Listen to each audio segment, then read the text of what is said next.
नमस्कार. एबी मराठीमध्ये आपलं स्वागत. लोकसभेचा निकाल काही दिवसांच्या वरती आहे आणि पश्चिम महाराष्ट्रामध्ये सगळ्यात जास्त चर्चा झाली ती माढा लोकसभा मतदारसंघाची. त्यातल्या त्यात माढा लोकसभा अंतर्गत येणारा सांगोला विधानसभा मतदारसंघ आणि जी महाविकास आघाडीची सभा झाली त्या सभेमध्ये आपण पाहिलं होतं एक भाषण सगळ्या महाराष्ट्राचं लक्ष वेधून घेतलं होतं, गाजलं होतं. ते होतं सूरज बनसोडे यांचं. आणि नेमकं माढा लोकसभेच्या निकालाच्या अनुषंगाने ही निवडणूक नेमकी कशी झाली, नेमक्या या निवडणुकीत कोणकोणता फॅक्टर सांगोला विधानसभा मतदारसंघामध्ये चालला, काय विधानसभेच्या नंतरची गणित असतात, या दृष्टीनं आपण सुरेशदादांशी त्या ठिकाणी बोलणार आहे. तुमचं एबी मराठीमध्ये स्वागत. काय सांगचाल, ही माढ्याची लोकसभा नेमकी कशी झाली, सांगोल्यात नेमकं काय वातावरण होतं आणि कशी ही लोकसभा पार पडली? सांगोल्यातल्या वातावरणाचं असं होतं की हे सांगोल तालुक्याचं राजकारण माझ्या जन्माच्या अगोदरपासनं, आत्ताचंच नाही, पाणी प्रश्नावरच राजकारण आहे, दुसरं कुठलंच नाही. मी माझ्या भाषणात सुद्धा म्हणलं होतं की पाणी प्रश्नावर निवडणूक आत्तापर्यंत लढवल्या जातात, परंतु किती समाजाला आणि किती घटकाला या पाण्या प्रश्नावर अवलंबून आहे. पाण्यावर ठराविक समाजाचं, नदीकाठचा समाज किंवा ज्याची शेती आहे तोच समाज पाण्यावर अवलंबून आहे. मग इतर जे आहेत ना, ST SC OBC की ज्यांचा पाण्याच्या आणि जमिनीचा कधी संबंध आला नाही, त्या लोकांचं काय असं मी 60-65 वर्ष विचार करतो. परंतु त्याच अनुषंगानं की म्हणतात ना, त्या तिकटावर 30 सिनेमा दाखवला. ह्या निवडणुकीला सुद्धा त्या रणजित निंबाळकरनं गेल्या वर्षी शिवाजी चौकामध्ये सभा घेऊन सांगितलं होतं की सांगोल तालुक्याची इथली पुढची निवडणूक पाणी प्रश्नावर होणार नाही. पण ह्या निवडणुकीत पाण्याशिवाय दुसरा प्रश्नच नव्हता. पाणी सोडलं असं सांगितलं. मी त्यावेळी मी सांगत होतो की ही पाणी जी सोडलं, या पाण्याचा काय उपयोग नाही. आता ही पाणी निवडणूक डोळ्यासमोर ठेवून पाणी सोडलेलं आहे आणि आता चर्चा चालली की पाणी बंद बी केलं म्हणून तालुक्यातल्या जनतेला पाणी प्रश्न हा महत्त्वाचा, ही मला मान्य आहे. काय शेतकऱ्यांच्या शेतीसाठी यासाठी पाणी महत्त्वाचं मान्य आहे, पण एक 10-15% लोकांच्या गरजेसाठी 85% लोकांना राजकारणात भरपटलं जातं आहे समाजाला इतर. ही या तालुक्याची वस्तुस्थिती आहे. आणि या तालुक्याचं लोकसभेची निवडणूक ही पाणी प्रश्नावर झाली, परंतु एकीकडं माजी विधान परिषदेचे आमदार, विद्यमान आमदार, भाजप सरकार ही सगळी एकत्र एका बाजूला असताना या निवडणुकीत माझ्या आयुष्यात मी पहिल्यांदा बघितले की खासदारकीला एवढे गाठी भेटी, बैठका, सभा आणि विशेष म्हणजे प्रत्येक घटकाला पैसे दिले, ही पहिली निवडणूक बघितली मी. मग भाजप आणि रणजितसिंग निंबाळकरनं जर 5 वर्ष कामं केली असतेली तर कामं करून त्यांना एवढा सभा घ्यायचा आणि पैसे वाटायची काय वेळ आली एवढी. आणि सांगोल तालुक्यातल्या त्या निवडणुकीचा विचार केला तर ज्या समाजाकडं अपेक्षित नव्हतं की धैर्यशील मोहिते पाटलाला मतदान होईल, त्या समाजानं भरभरून मतदान दिलं. कुठला समाज? मराठा समाज. आज बघायला गेलं तर महायुतीच्या बाजूनं दीपक आबा आणि शहाजीबापू ही मराठा समाजाचे नेते आहेत. आम्हाला असं वाटलं होतं की मराठा समाजाचा नेता इकडे आहेत म्हणाल्यावर मराठा समाज मतदान रणजित निंबाळकरला देईल. पण ज्यावेळी निवडणुका चालू झाल्या, निवडणुकीचं वातावरण चालू झालं, तुमच्यासारखे चॅनेलवाले सर्वे करायला मला विशेष वाटलं. ज्या नदीकाठी 12-14 गावं आहे ती प्रामुख्याने तो मराठा समाज जास्त आहे, त्या गावानं पाणी सोडून सुद्धा प्रतिक्रिया उलट्या यायला आल्या. त्या लोकांना इतर प्रश्नांना, इतर अडचणींना महत्त्व देऊन सगळ्या समाजानं, मराठा समाजानं झाडून म्हणलं तर चालेल, ठराविक त्यांचे पदाधिकारी जे दीपक आबान शहाजीबापूचे असतील त्यांना नाईलाजानं प्रचार करावा लागला असेल कमळाचा. परंतु मराठा समाजानं इतर समाजाप्रमाणे भरभरून धैर्यशील मोहिते पाटलाला मतदान केलं. भाजपच्या विरोधात धर्मांध शक्ती असल्यामुळं दलित, मुस्लिम, भटके, विमुक्त आम्हाला तर काय मत द्यावंच लागतं भाजपच्या विरोधात, त्यात काय दुमत नाही. आम्हाला कोणी सांगू अथवा न सांगू आमचं मतदान हे भाजपच्या विरोधातच असतं. परंतु आमचं मतदान विरोधात आहे मान्य आहे, पण मराठा समाजानं सुद्धा आम्हाला सहकार्य केलं. म्हणजे आम्हालाच म्हणा, धैर्यशील मोहिते पाटलाला म्हणण्यापेक्षा आम्हा दलित मुस्लिम समाजाला ह्यावेळी तालुक्यातल्या मराठा समाजानं भरभरून मतदान दिल्यामुळं आम्हाला थोडा हुरूप चढला आहे. त्यामुळं मला तर 100% खात्री आहे की धैर्यशील मोहिते पाटील सांगोल तालुक्यातनं कमीत कमी 10,000च्या पुढं तर लीड जाणार. उलटं या तालुक्यात मतदानात असं वाटलं होतं, जो आमच्याबरोबर महाविकास आघाडीत पक्ष आहे, आता पक्षाचं नाव काय घेत नाही, त्यांना लय वाईट वाटेल, त्याच्या प्रमुख कार्यकर्त्यांनी जे 2 नंबर फळीचं कार्यकर्त्यांनी त्यांनी कमळाचं आणि भाजपचं पैसे वाटल्यात, ही सगळ्यात मोठं दुःख वाटते.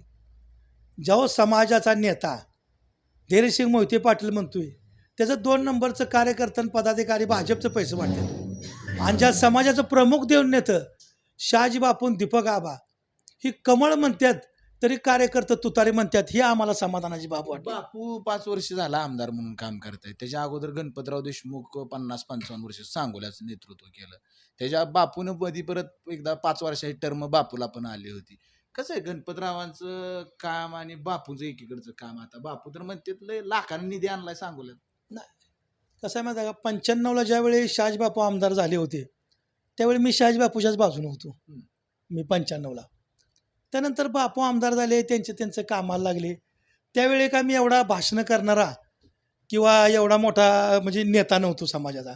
त्यावेळी मी कार्यकर्ता होतो.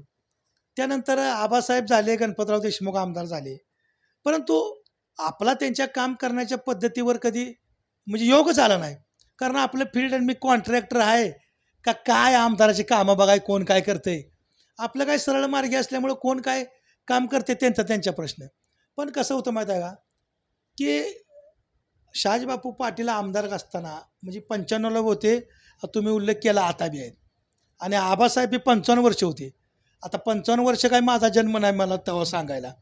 गेल्या 15-20 वर्षाच्या वेळी आबासाहेब 2000 नंतर झाले आमदार त्यावेळी बघितलं की बाकीचं विकास कामाचं काय आम्हाला माहीत नाही काय म्हणजे तालुक्यात विकास म्हणजे ती शेतीविषयी त्यांचं पाण्याचं त्यामुळं पाण्याचा आमचा रोलच नाही.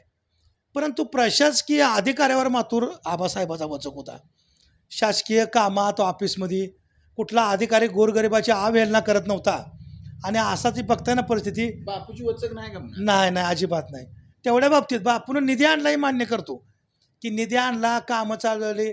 बापूच्या निधीच काय व्हायला माहीत आहे का बापू निधी आणतात निधी वाटप करणार खाली त्याचा माणूस वेगळाच आहे टक्केवारी घेणार बापूचा. बापूने काय ॲडिशनल चार्ज नेमला आहे हां तो ॲडिशनल आमदारच म्हणलं त्याचं टक्केवारीवर त्याचं चालू आहे आणि कॉन्ट्रॅक्टर टक्केवारी अधिकाऱ्याला देतो या त्या अधिकारी काम बिलं काढून देतं आहे कॉन्ट्रॅक्टरनं काम व्यवस्थित केलं आहे का नाही बघतंय. त्यामुळे सर्वसामान्य जनतेचा त्या विकासाशी कसलाच संबंध येत नाही. आमदार त्याचा ॲडिशनल नेमलेला अधिकारी तो कॉन्ट्रॅक्टर आणि बिल काढणारा अधिकारी या चौघाचा सध्या विकास चालू आहे. प्रत्येक ऑफिसमध्ये जावा अधिकारी कुठलंच काम करणार सगळ्यात भ्रष्ट कारभार आहे अधिकाऱ्यांचा. मग ती नगरपालिका असेल तहसील कार्यालय असेल किंवा पोलीस स्टेशन असेल सर्वसामान्य माणसाला शहाजीबापू आमदार झाल्यापासून या ऑफिसमध्ये किंमत राहिलेली नाही. त्याचं कामसुद्धा कोण करत नाही. ती अजून एक तुमचा डायलॉग लय गाजला होता ती काय गाडीचं स्वारथ्य करणार पवार साहेबांच्या. हां यांचं कसं आहे माहीत आहे का ते एक्झाम्पल दीपक आबा साळुंके पाटील घ्या.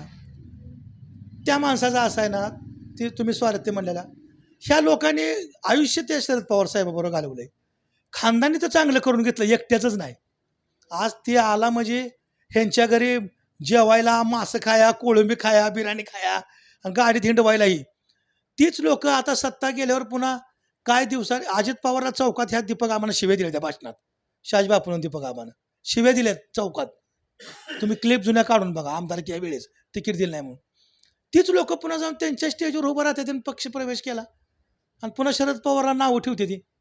म्हणजे आमच्यासारख्या जी दलित पक्षातलं काम करते ना आम्ही संभ्रम अवस्थेत आहे. आम्हाला का जमना एवढा लाचारपणा.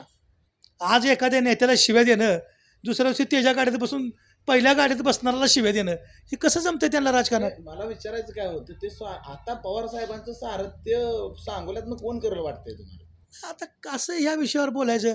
बाबुराव गायकवाड आहे आणि दीपक आबाची सख्खी बहीण अजून त्या शरद पवार गटातच आहे. ही यांचं राजकारण वेगळंच आहे. भाव एका पक्षात अजित पवारच्या आणि बहीण शरद पवारच्या पक्षात म्हणजे बहिणी भावंडात मेळ नाही पण तालुक्याचं राजकारण करतात. घरातल्या कुटुंबातली बहीण भाव आहे ऐकना पण मी तालुक्याचा नेता आहे म्हणून सांगते हे दुर्दैव वाटते. हे सगळं झालं लोकसभेला गणित त्या ठिकाणी होती.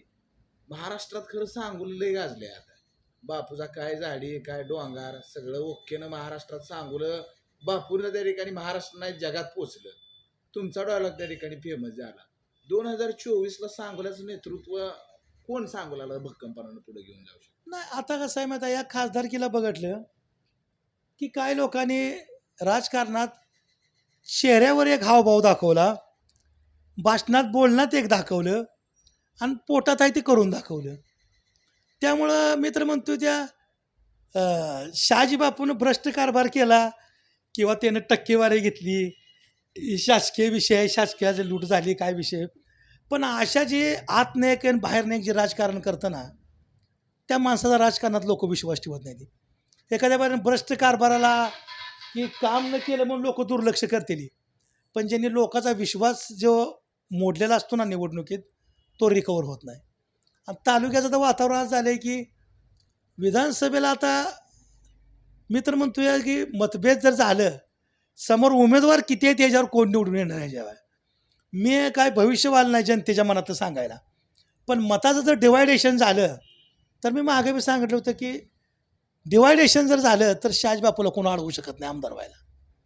एक शहाजी बापूचं अपक्ष उभा राहावं, पक्षाखंड उभा राहावं, कशात नका उभा राहा, त्याचं 80-90 हजार मतदान फिक्स आहे या तालुक्यात, फिक्स.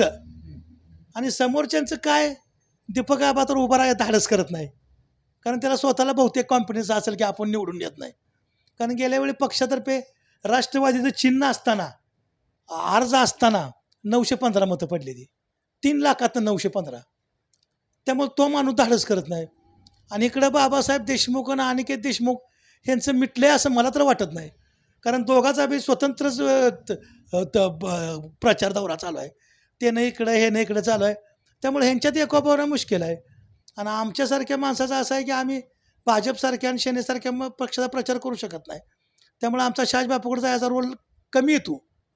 आणि ह्या बाबाचं मिटत नसेल तर आम्ही तर असं ठरवलं आहे की आतापर्यंत आपण मोर्चे, आंदोलनं, निवेदन दिले ती मागासवर्गीय, ST, SC, OBC, दलित, भटके, विमुक्त, अल्पसंख्याक, आम्ही सगळ्यासाठीच कामं केले ती, सगळ्यासाठीच कामं केलं, कुणाला नाही असं नाही. मग आता तर ठरवलं आहे की दलित आणि मुस्लिम किंवा इतर घटकांचे एकदा बघून निवडणुका आमदारकीच्या आम्हीच लढवाय काय हरकत आहे. काय आमचा काय राजकीय वारसा आहे का, परंपरागत आमचा आजा आमदार होतं का, चुलतं खासदार होतं का, खानदानी आम्ही आहे राजकारणी, आम्हाला काय. आमची बोपळ्याची पुंगी वाजली तर वाजण्या तर फोडून निघालो घरी. त्यामुळं आमच्या मतामुळं कुणावर परिणाम होतो हे तर एकदा आम्हाला बघू द्या. आतापर्यंतच्या निवडणुका झाल्या, जो निवडून येतोय तो बी म्हणत नाही की भटके, विमुक्त, दलित, अल्पसंख्याक, मुसलमान ह्यांच्यामुळं मी निवडून आलो या. आणि जो पडलाय तो पण म्हणत नाही मी ह्यांच्यामुळं पडलो या. त्यामुळे ह्या मताचं कुठं काउंटिंगच होणार आहे ना. मग आपल्या माध्यमातून एखाद्या वेळी ह्या वर्षी काउंटिंग तर करून बघूया काय होतंय ती. निवडून तर आपण येत नाही 100% खात्री आहे, पण आपल्यामुळं कुणाचं वाटोळं होतं एकदा बघू तर द्या की. मग ह्यांची राजकीय दुकानदारी बंद पाडू ना. आज ह्या 2 समाज तुल्यबळ आहेत, मराठा आणि धनगर. ही इतर जे समाज भटके, विमुक्त, दलित, अल्पसंख्याक, मुस्लिम ज्या पक्षाकडे, ज्या नेत्याकडे त्याचा विजय होतोय. पण तसं ह्या इतर घटकाच्या समाजातल्या माणसांना न्याय कुणी दिला आहे आतापर्यंत? कुठल्याही नेत्याने सांगा, मी कुणाला टीका करत नाही, शहाजी बापू बी करत नाही आणि आबासाहेबावर बी करत नाही, पण शेती प्रश्न सोडून शेती कुणासंग संलग्न आहेत. मी त्या दिवशी भाषणात सांगितले की मराठा आणि धनगर समाजाला मोठ्या प्रमाणात शेती आहे. आम्हाला काय हो, आम्हाला घरकुल जर मंजूर होऊन आलं तर बाथरूम बांधायला जागा नसती. ही आमची अवस्था आहे बाकी या समाजाची. घरकुलाला ग्रामपंचायतला जागा दाखवायला लागते, गाव कुसाबाहेर माळावर जाऊन हिथं घरकुल बांध म्हणून. मग त्या शेतीच्या पाण्याचा आम्हाला काय लाभ आहे? काय जण म्हणतात तुमच्या समाजाला रोजगार मिळतोय शेतीत, अख्ख्या समाजाला सगळा रोजगार मिळतोय काय? बरं आम्ही आयुष्यभर रोजगारच करायचा आहे काय? तुमच्या शेतीत पाणी येणं म्हणजे आम्ही रोजगाराच्या अपेक्षेनं पाणी यावं असं तुम्हाला वाटतंय काय?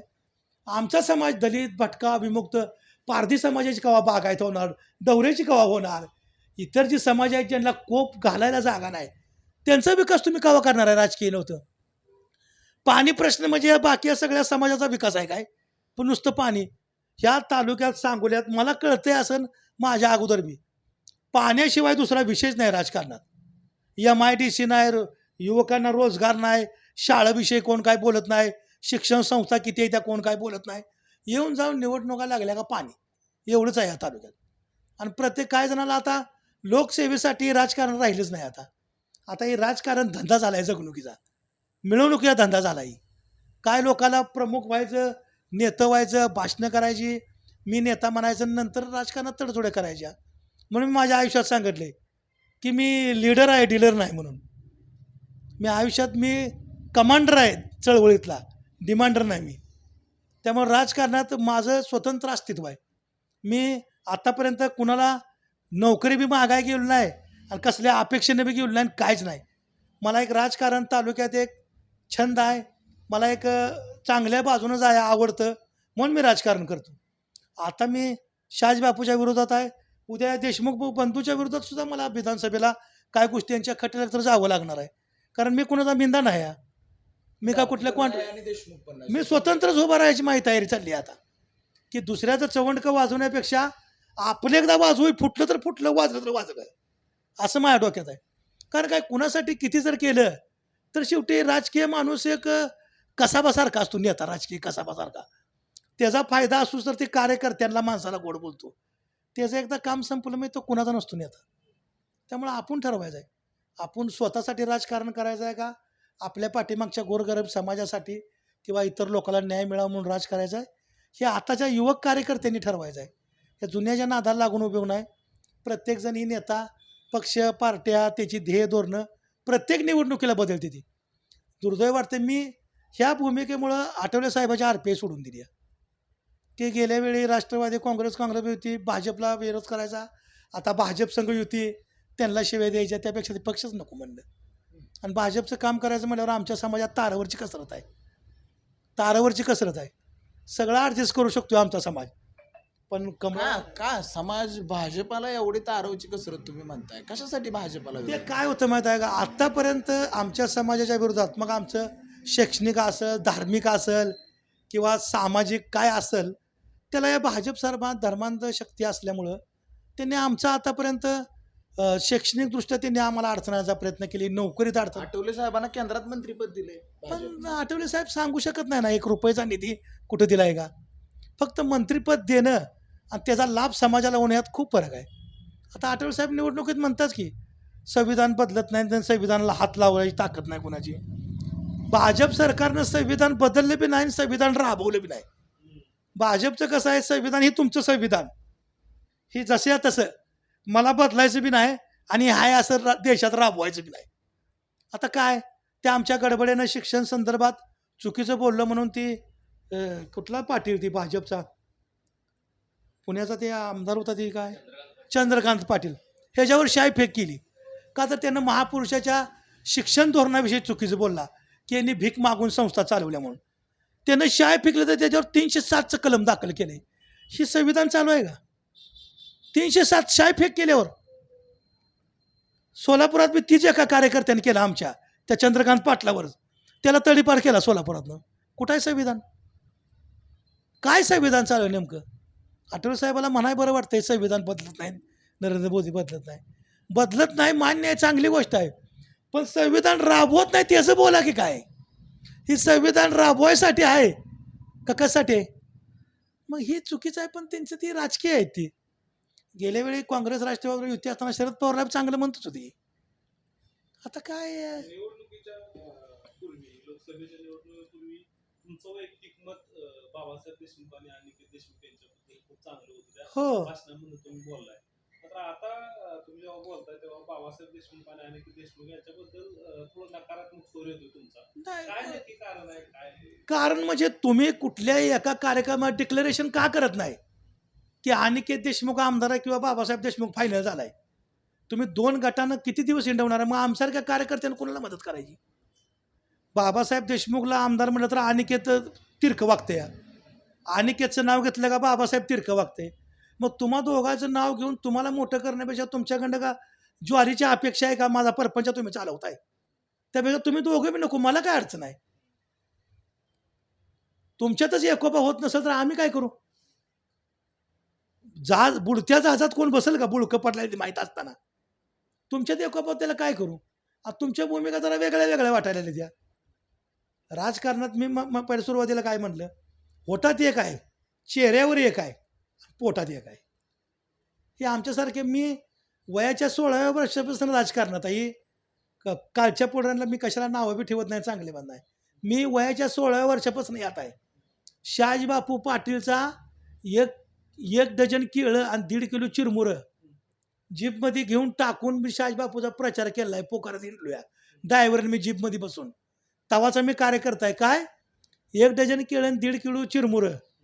शहाजीबापूचा 95ला मी गाडीत बसून पुकारायला कार्यकर्ता आहे. शहाजीबापूला मी का सोडलं आमदार झाल्यावर? मी कुठल्या नेत्याला कंटिन्यू मी आयुष्य घाललेलं आठवले साहेबाला सोडले. एखादा नेता जर त्याची वागणूक चांगली असेल, तो इतर समाजाला घेऊन चालत असेल, तो जर स्पष्ट त्याचं वक्तव्य आणि वागणं असेल, तर सूरज बनसोडे निस्वार्थीपणे प्रत्येकाच्या मागं आतापर्यंत उभा राहिला आहे. मला डाऊट आला का मी कुणालाच खात नाही. काय आहे नक्की देशमुखांबद्दल काय डाऊट आहे तुमच्या मनात? नाही ते मला वाटत नाही त्यांना या तालुक्यात कंटिन्यू राजकारण करायचं आहे किंवा इतर लोकाला बी घेऊन बरोबर. कारण मी आतापर्यंत मोर्चे आंदोलन भाषण बघितले, विरोधक म्हणून त्यांनी शहाजीबापूचं नाव बी घेतलं नाही अजून सभेत किंवा भाषणात किंवा त्यांच्या कशा मुलाखतीत सुद्धा. मग हे कसले विरोधक आहेत नेमकं? आमदारकीला अर्ज भरणं म्हणजे विरोध आहे काय? आज आमसभा झाली, खासदारकीच्या अगोदर 2 का 3 दिवस आमसभा झाली. त्या आमसभेला तालुक्यातला माणूस बोंबलला शहाजीबापू या नावानं. भ्रष्ट कारभार आहे, सगळा अधिकारी चोर आहेत, तुम्ही कमिशन घेताय. ह्यांनी एक शब्द तर बोलायला पाहिजे होतं याविषयी. तुमचं प्रश्न काय? जिल्हा परिषदच्या शिक्षण विभागात किती नोकऱ्या कमी आहेत त्या? आरोग्य विभागात जिल्हा परिषदच्या किती जागा रिक्त आहेत त्या? ही प्रश्न आहेत काय? अनिकेत देशमुखची माझ्या आदल्या दिवशी चर्चा झाली, उद्या सकाळी जायचं का नाही त्या आमसभेला. ती नाही म्हणली, ती उत्तर देत नाही. जाऊन आपण काम करू म्हणलं की बाबा ही येणारी निवडणूक डोळ्यासमोर ठेवून तुम्ही आमसभा घेतली. 2-3 दिवसानं आचारसंहिता लागून राहील. कामं सगळ्या तालुका नाराज आहे, कामं सगळे भ्रष्ट आहे. ती आमचा या आमसभेला विरोध आहे, निषेध म्हणून निघून येऊया आपण. आदल्या दिवशी आमचं ठरलं होय म्हटला. सकाळी ज्यावेळी मी फोन केला म्हणला मी नाही आजार आहे, मला या जमत नाही. आणि ह्या पोलीस स्टेशनची गाडी आहे इथं आली सकाळी आमसभेला. कुणी तर सांगितलं सूरज बनसोडे गोंधळ घालणार आहे मी. पोलीस गाडी इथं आली माझ्याकडं की तुम्ही आमसभेला येऊ नका, गोंधळ घालणार आहे म्हणून कळलं. आमकं तमकं ह्या होत्या म्हणून काय म्हणून त्यांनी मला रिक्वेस्ट केली. म्हणून मी म्हणलं गोंधळ काय नाही म्हणलं, पण प्रश्न तर विचारू नको. जे तालुक्यात चाललंय वाईट ते तर विचारू का नको? म्हणून मी जाऊन विचारून त्याचा कालवा म्हणजे जी सरळ आहे तीच विचारून आलोय ना. लोकांनी बरं वाटलं म्हणले, तुमचं एकट्याच पटलं म्हणले, तुम्ही विचारलं. मग तुमचं आमसभेला येऊन त्यांना चाललेल्या गोष्टी विचारायला सुद्धा धाडच नाही.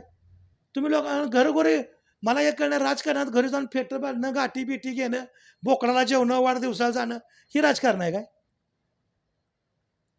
म्हणून ह्या तालुक्यात म्हणून तर मी काय तुम्हाला पहिलं सांगितलं की मला लढवाय काय अडचण आहे इतरांच्या हलक्या वाजवण्यापेक्षा. मी काय म्हणतोय, माझ्या कुटुंबातली माझी आई बहीण भाऊ बहीण बायको तर मला मत देईल का नाही? असे आमदारकीला 30 का 40 अर्ज असतात, 2-3 जास्त मत येत, बाकीच्याला कोणी विचारत बी नाही किती मत. त्यांच्या 3 नंबरचं मतदान तर मला पडतंय, मला माहीत आहे. निवडून येणार, 2 नंबरचा पडणार, 3 नंबरला मला मतदान पडणार, ही वेगळी मला खात्री आहे तालुक्यात.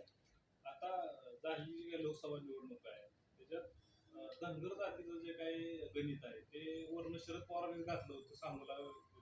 सांगोल्याची जी काही धनगर मत आहे ती तुतारीकडे वळतील असं त्यांचं मत होतं. आणि बाबासाहेब देशमुखांनी कसं काम केलं तुतारीसाठी किंवा धनगर समाजाची मतं कुठे गेली? नाही तुम्हाला सांगू, प्रामुख्याने या तालुक्यातला धनगर समाज जास्त करून RSS माइंड आहे भाजपचा. तो त्या साईडला गोपीचंद पडळकर वगैरे येतो आणि ह्यांना हॅम्बरिंग करून जातो. मी त्यांना एक प्रश्न विचारला आहे की आबासाहेब 55 वर्ष आमदार आहेत, तुम्ही गोपीचंद पडळकरला मानता, इथं बोलवता, त्याचा वाढदिवस बी करता. 55 वर्ष आमदार आहे म्हणून सांगता, मी 20 वर्ष आमदारकी बघितली आबासाहेब. एका प्रचाराला आबासाहेबाच्या, आता तो भाजपमध्ये गेलाय, गोपीचंद पडळकर ती गोष्ट वेगळी आहे. आत्तापर्यंत 55 वर्षात त्याचं वय किती आहे माहीत नाही मला. एकाही सभेला गणपतरावच्या काल नाही विधानसभेला आतापर्यंत. धनगराचा नेता म्हणून धनगराचा नेता तुम्ही आबासाहेब म्हणताय, त्याच्या एकाही प्रचाराला किंवा सभेला गोपीचंद पडळकर का तालुक्यात आतापर्यंत आला नाही? भाजपच्या सभेला येतोय तो, आणि धनगर समाज त्याचा वाढदिवस इथं साजरा करतात बोलवून, त्याचं कार्यक्रम सगळं घेते ती शेकापचंच कार्यकर्तं. मग दलित मुस्लिम समाजाला येड्यात काढायचा धंदा चालू आहे ते का आतापर्यंत? खासदारकीला तुम्ही भाजप म्हणायचं आणि आमदारकीला आम्हाला भावनिक करताय तुम्ही, हे आम्हाला आता कळलं आहे ना. आमसभेला मी जेव्हा ती कामाच्या याद्या वाचल्या, शहाजीबापू आमदार आहेत, ती कामं वाटप झालेली मोठमोठी, ती कामं कुठल्या पक्षाला आणि कुठल्या कार्यकर्त्याला मिळल्या ती ह्याची मी माहिती काढून घेतली आहे. हे आता सांगून उपयोग नाही, एकदा विधानसभा लागू द्या, नेमकं सांगतो कोण कुठल्या पक्षाला अटॅच आहे नेमकं विरोध कोण कोणला आणि कामं बापूकोंड कुठल्या पक्षाने जादा आणले ती ते माझ्याकडे सगळे मी त्याशी रणजित निंबाळकरचं स्वतःवले 3च कामं माहितीच्या अधिकारात मी माहिती मागवतो. मी मोगाम राजकारण मी भामटं राजकारण करत नाही की स्टेजवर काय बोलून जावा काय नसतंय. मी कागद दाखवत असतो नेहमी म्हणून मी कागद गोळा करायला चालू केले. आता मी एखाद्या मागं लागलं म्हणजे माझ्या बुद्धीला खटकणार राजकारणात. मी राजकीय माझं पिंड नाही म्हणून सांगणे नाही पण एखाद्या माणसानं जर चुकीच्या भूमिका केल्या तर ह्या तालुक्यात आठवले साहेब ज्यावेळी उभा राहिलं खासदारकीला नागनाथ क्षीरसागर त्याच्याविरुद्ध उभा होता. तो हिंदू धनगर खाटीक होता भाजपकडं होता आणि लंकेश्वर शेकापचा उमेदवार होता.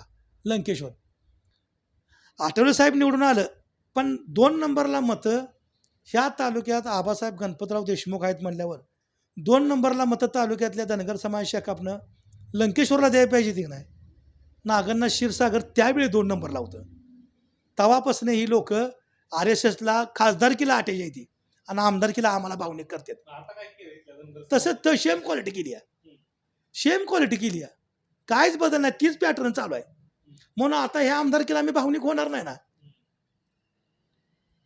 अहो ज्या मी काय बोलतोय म्हणजे बाबासाहेबांचं त्या धनगर समाजाने ऐकलं नसलं असं वाटतं. हो ऐकलं नाही म्हणजे समाजानं ऐकलं असेल समाजाचं बघायला गेलं नाही पण प्रमुख जे 2 नंबर फळेच होती ज्यांनी त्या पक्षाच्यावर पद प्रतिष्ठा कामं कॉन्ट्रॅक्टर 50 पिढ्या बसून खायचं कमवलं त्या आबासाहेबांनी त्या पक्षावर ती लोक त्यांच्या विरोधात पैसे वाटायला तीन मतं मागायला ह्याचा अर्थ आमच्यासारख्याने काय समजायला तुम्हीच सांगा. मग त्याचं ऐकलं नाही काय त्यांनीच शिकवले हे आम्ही कशाला बोलू. आणि नंतर तीच लोक ह्यांच्या व्यासपीठावर आहेत. ती खासदारकीला ज्यांनी आता कमळाचा प्रचार केलाय ना बघू आता आमदारकीपर्यंत ही त्यांच्या जवळ घेते का नाही ती त्यांच्या स्टेजवर येतं का नाही तर ह्याच्यावरून कळतंय ना. मग अहो ज्या आमचं कुठं भांडण होतं ह्या देशाचं कायदे संस्थेत होते. आम्हाला आत्ता कळलंय आम्ही अज्ञान होतो इतके दिवस की आमदारकीपेक्षा लोकसभा खासदारकी महत्त्वाची आहे कारण तिथं सगळं कायदे होते देशाचं. मी तुम्हाला पहिल्यांदाच काय म्हणलं आतापर्यंत खासदारकीकडे लक्ष दिलं नव्हतं एवढं पैसे पहिल्यांदा वाटलेलं बघितलंय. तिथं जर तुम्ही आम्हाला धोका देत असाल आमच्या न्याय हक्कासाठी दलित मुस्लिम भटका विमुक्त अल्पसंख्याक याला अक्षरशः भाजपवाल्यांनी आणायला माग केले. ही देश आमचा आहे का नाही असं आम्हाला वाटायला आहे भाजपमुळं. त्यांच्यासारखं तुम्ही मतदान करताय. जिथं आमचं कायदा आमच्यासाठी गोरगरिबासाठी होऊन राहतं तिथं संस्थेत माणूस पाठवाय आमच्या विरोधातला पाठवाय बघताय आणि आमदारकीला तुम्हाला मदत करायची आम्ही काय करणार. मग तुम्ही मागाशी मराठी समाजाचा उल्लेख केला आमदारकीला हा समाज मग शहाजीबापू आणि दीपक आबा बरोबर राहणार नाही. 100% राहणार. अहो जातीचं गणितच आहे. इथल्या मराठा समाजाला धनगर समाजाने आमदारांना किती जर पद दिलं तर जातीचा अभिमान असणं स्वाभाविक आहे. प्रत्येकाला मी म्हणतो त्यांना मी नावं ठेवत नाही. जो मराठा समाज शहाजीबापूला मत देत आहे त्याला मी नावं ठेवायची काय कारण आहे. प्रत्येकाला जातीचा अभिमान पाहिजे. हां एखाद दुसरं असतं की ज्याला कुणाला पटत नसेल किंवा त्याचं काय वैयक्तिक मतभेद असेल एक असेल तर मग बापूच्या विजयाचं गणित सोपं आहे. मग मी तुम्हाला पहिल्यांदा काय सांगितले की मताचं जर विभाजन झालं तर बापूला कोण जाड होऊ शकत नाही. मताचं विभाजन झालं तर आणि ह्यांचं तर होणार 100% कारण ती जुनी म्हण आहे ना वाघा तोंडाला रक्त लागलं का तेव्हा आदम खोर बन जात आहे तसं झालं. सरळ सरळ लढत झाली तर सरळ झाली तर तुम्हाला सांगतो सरळ बापून देशमुख कुटुंब जर लढत झाली दलित भटका विमुक्त अल्पसंख्याक मुसलमान हा समाजातला जास्तीत जास्त घटक ज्या बाजून जाईल ती 100% विजय आहे. आणि जी त्याची मग ती आता राजकारण आहे. शहाजीबापू या समाजाला कसं कन्व्हिन्स करतोय आणि बाबासाहेब देशमुख ह्या समाजाला त्याच्या बाजूनं कसा करू शकतो ही ती दोघाची कला आहे. शेवटी बापूनं काय प्रमाणात निधी बिधी आणून काय काय इकडे तिकडे तो हुशार माणूस आहे. मी त्याला 95% ओळखतो वयाच्या वेळा म्हणून तो कन्व्हिन्स कराय एकदम उत्तम आहे. तुम्ही सांगितलं चुरमुरा आणि माईक हातात घेऊन बापूच्या हो. गाडीत फिरलेला तुम्ही कार्य करता 95ला हो. आणि आता मग बापू एवढा लाखो कोट्यावधी रुपयाचा निधी असताना बापू काय नेमकं चुकतंय बापूचं काय. बापूचं चुकतंय म्हणत नाही हो मी. बापूच्या जी पाठीमागं जे कार्यकर्ता आहेत ना त्याच्या समाजाचं किंवा त्याचं त्या लोकांचं इतर समाजाविषयी वागणं बरोबर नाही. भांडण काढणं जातीवाद करणं मी आणि बापूला बोलून दावलंय मी. बापू 2-3 वेळा मला म्हणले की सूरज तू एवढा आमच्या कुटुंबातला होता आपण एका ताटात तू माझ्या जेवलाय. सुभाष नाना माझे भाव असतील किंवा माझा पुतण्या सागर असेल तुला कधी मी वेगळं समज नाही. तू घरात बसून आमच्या ताटात जेवलाय, तू अचानक आमच्या विरोधात कसा काय झाला. त्यावेळी बापूला बोललो मी जाहीर सभेत की बापू तुमचं माझं काहीच मतभेद नाही, पण तुमच्या मागची जी 4-5 टवळ की टाळकी आहे ती ना, ती आमच्या समाजाला त्रास देते तो, की भांडण काढणं, जयंतीत काहीतरी करणं किंवा काय त्रास करणं. मग समाजा नेता म्हणून मला भांडावं लागतं आणि ते मला खटकतं. माझं वैयक्तिक काही मतभेद नाही. ज्या दिवशी तुमचं कार्यकर्तं किंवा तुमची लोक आमच्या इतर मुसलमान असेल किंवा दलित असेल भटके ह्यांना ज्यावेळी प्रवाद घेऊन चांगलं तुम्ही हे करचाल, वागणूक द्याचाल, त्यावेळी आम्ही तुम्हाला विरोध करायचा काही प्रश्नच येत नाही. बरं कशासाठी तुम्हाला विरोध करा, मला राजकीय पद मागितले तुम्हाला.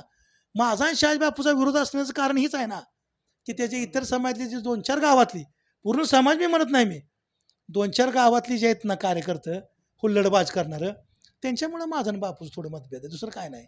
शेवटाकडे 2024चा निकाल 4 जूनला आहे. काय सांगोलाचा गुलाल कोणाच्या अंगावर असणार आहे आणि सांगोलकरांचं लीड घेऊन माड्याचा विजय कोणाचा असणार आहे? तुमचं मत काय? आता चर्चा ऐकून असं मिळते की आम्ही कसं इतर 5 तालुक्यातला आम्ही ऐकीवच कलाकार, तिथं प्रत्यक्षात आम्ही गेलो बी नाही, काय माहीत बी नाही. आमच्या तालुक्यात तर देवसिंग मोहिते पाटील 10,000 मतानं लीड जाणार. आणि हे जर श्रेय मी म्हणतोय की जो दे उसका भी भला, जो ना दे उसका भी भला. दलित मी काय झालं, दलित मुस्लिम समाजाला तर भाजपाला मत द्यावंच लागतंय, ती कुणी सांगायची गरज नाही. दी म्हणण्यानं बी देत नाही आणि नको म्हणण्यानं बी थांबत नाही. परंतु तुम्हाला काय सांगितलं, माझ्या मनाप्रमाणे मला मानसिक समाधान मिळेल असं मराठा समाजानं मतदान केल्यामुळं मी तर बरं वाटते मला 100%. त्यामुळं मला कॉन्फिडन्स आहे की धैर्यसिंग मोहिते पाटील 100% निवडून येणार. तर हे होते सूरज आणि त्यांच्याबरोबर संवाद साधला आपण. निश्चितपणानं संविधान असेल किंवा भारतीय जनता पार्टी असेल, महाविकास आघाडी असेल, आणि एकूणच सांगोला तालुक्याचं पुढचं भविष्याचं राजकारण कशा पद्धतीने असणार आहे आणि दोघांचीच काय वतनदारी आहे का त्याच्यामध्ये. सांगोल्याच्या विधानसभेला त्या ठिकाणी वंचित जे घटक आहेत त्यांच्याकडून 3रा उमेदवार सुद्धा त्या ठिकाणी रिंगणात असू शकतो आणि त्यावरती सांगोल्याच्या विधानसभेची गणितं त्या ठिकाणी असणार आहेत असं त्यांनी सांगितलेलं आहे. निश्चितपणानं लोकसभेच्या निकालानंतर सांगोल्याची विधानसभा कोणत्या वळणाकडे जाते हे पाहणं सुद्धा त्यावेळेस औत्सुक्याचं असणार आहे. एबी मराठीसाठी मी समाधान काळे, सांगोल्याहून.